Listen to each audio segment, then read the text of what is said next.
विश्वास। अमित के सुखी वैवाहिक जीवन में क्यों जहर घोलना चाहती थी अंजलि। करीब 3 साल बाद अंजलि और अमित की मुलाकात शॉपिंग सेंटर में हुई तो दोनों एक दूसरे का हालचाल जानने के लिए एक रेस्तरां में जाकर बैठ गए। ये जानकर कि अमित ने पिछले साल शादी कर ली है, अंजलि उसे छेड़ने से नहीं चूकी। मैं बिना पूछे बता सकती हूँ कि वह नौकरी नहीं करती है। मेरा अंदाजा ठीक है। हाँ, वो घर में रहकर बहुत खुश है अंजलि, अमित ने मुस्कुराते हुए जवाब दिया। और वह तुमसे लड़ती झगड़ती भी नहीं है न अमित? ऐसा अजीब सा सवाल क्यों पूछ रही हो? अमित के होंठों पर फैली मुस्कुराहट अचानक गायब हो गई। तुम्हारी विचारधारा औरत को सदा दबाकर रखने वाली है, यह मैं अच्छी तरह से जानती हूँ माय डियर अमित। अतीत के हिसाब से तो तुम शायद ठीक कह रही हो, पर अब मैं बदल गया हूँ, अमित ने जवाब दिया। तुम्हारी बात पर मुझे विश्वास नहीं हो रहा है। तब सही बात शिखा से पूछ लेना। कब मिलवा रहे हो शिखा से? जब चाहो हमारे घर आ जाओ। मेरा ये कार्ड रखो, इसमें घर का पता भी लिखा हुआ है। अमित ने अपने पर्स में से एक विजिटिंग कार्ड निकालकर उसे पकड़ा दिया। मैं जल्दी आती हूँ उस बेचारी से मिलने। उस बेचारी की चिंता छोड़ो और अब अपनी सुनाओ। तुम्हारे पति तो पायलट है न?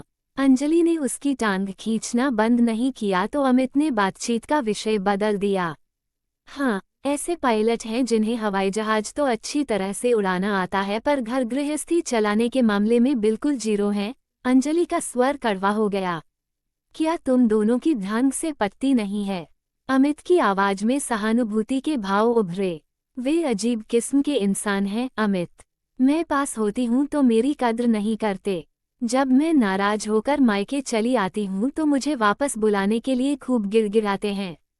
तुम्हें अपने दिल की एक बात सच सच बताऊं? हाँ, बताओ। मुझे मनपसंद जीवन साथी नहीं मिला है, अंजलि ने गहरी सांस छोड़ी।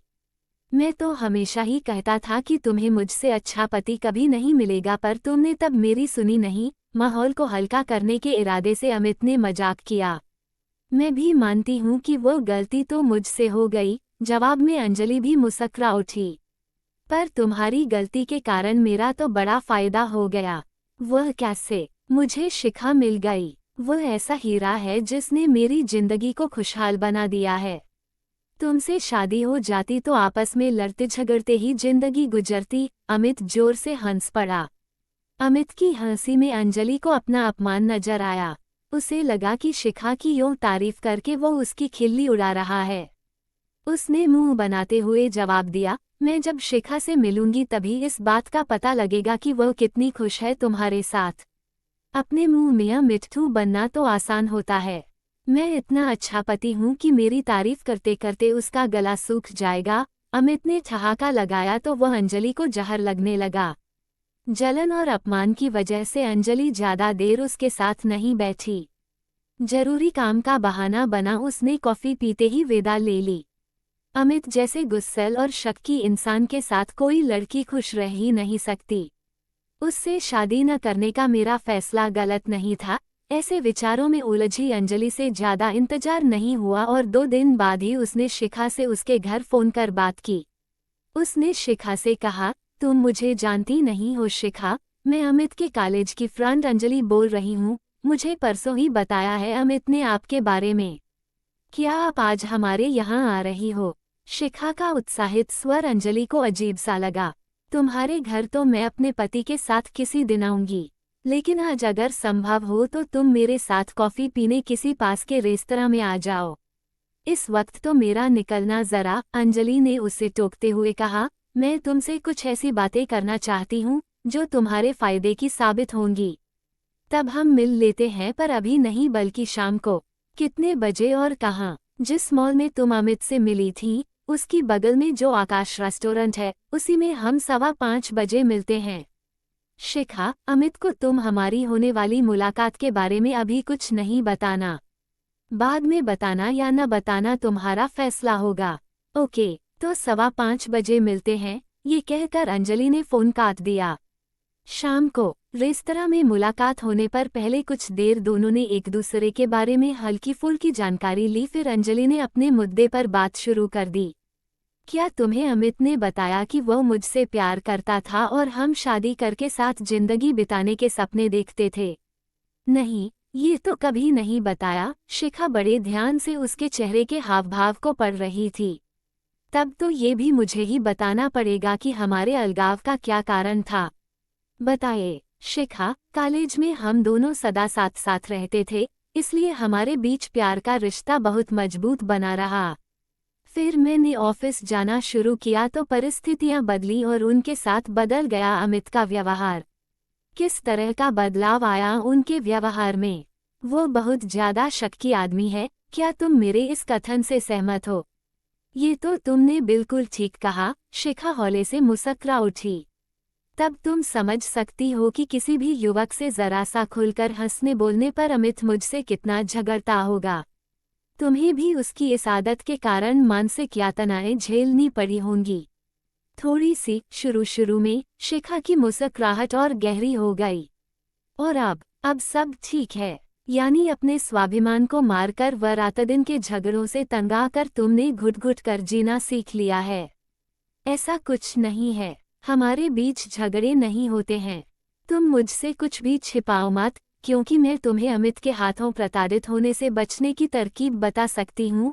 अपने एक शब्द पर अंजलि ने बहुत जोर दिया। तो जल्दी बताइए न। शिखा किसी छोटी बच्ची की तरह खुश हो उठी। शिखा की दिलचस्पी देखकर अंजलि ने जोशीले अंदाज में बोलना शुरू किया। मुझे उसने अपने शक्की स्वभाव के कारण जब बहुत ज्यादा तंग करना शुरू किया तो मैं चुप रहने के बजाय उसके साथ झगड़ा करने के साथ साथ बोलचाल भी बंद कर देती थी। तब वो एकदम से सही राह पर आ जाता था। तुम भी उसके गुस्से से डर कर दबना बंद कर दो। वो ख्वाह शक करे तो अपने को अकारण अपराधबोध का शिकार मत बनाया करो। अमित को सही राह पर रखने का तरीका यही है कि जब वो तुम्हें नाजायज तरीके से दबाने की कोशिश करे तो तुम पूरी ताकत से उसके साथ भिड़ जाओ। देखना, वो एकदम से सही राह पर आ जाएगा। कुछ देर खामोश रहकर शिखा सोच विचार में खोई रही और फिर पूछा, तुमने यही रास्ता अपनाया था और वे इससे सही राह पर आ भी जाते थे, तो फिर तुमने उनके साथ शादी क्यों नहीं की? मैं बार बार होने वाले झगड़ों से तंग आ गई थी।